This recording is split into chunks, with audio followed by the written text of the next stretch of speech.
আমি আপনাদের সাথে আজকে এই সাজনা নিয়ে কয়েকটা কথা বলবো। এই সাজনা সবজিটা আমাদের যশোর মাগুরা নড়াইলে এটারে কেউ সাজনা বলে, কেউ খাড়া বলে।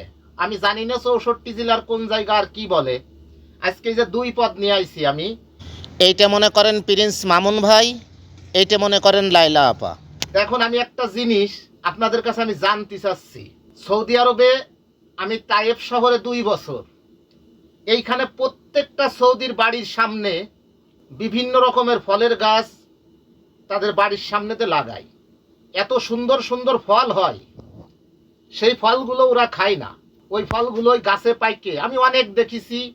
আম, মালটা, পেয়ারা পাইকে শুকোই যাচ্ছে গাছে, তা ওরা ওই জিনিসটা খায় না। আবার ওই একই জিনিস ওরা দোকানের থেকে কিনে নিয়ে আসে।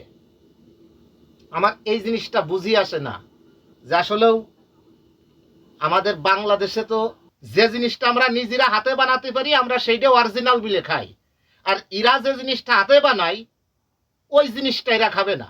এরা দোকানে যাবে, দেখবে এই যে সাজনাটা, এটা তো বর্তমান আমাদের দেশে খুব একটা মূল্যবান সবজি। এই সাজনাটা সৌদি আরবে অনেক মার্কেটে পাওয়া যায়, আপনার 18 রিয়াল 20 রিয়াল কিলো, যা বাংলাদেশের আপনার অনেক টাকা এসে যায়। অথচ আমরা এই যে ফিরিয়ে নিয়ে আসি, ওরা এই জিনিসগুলো খায় না।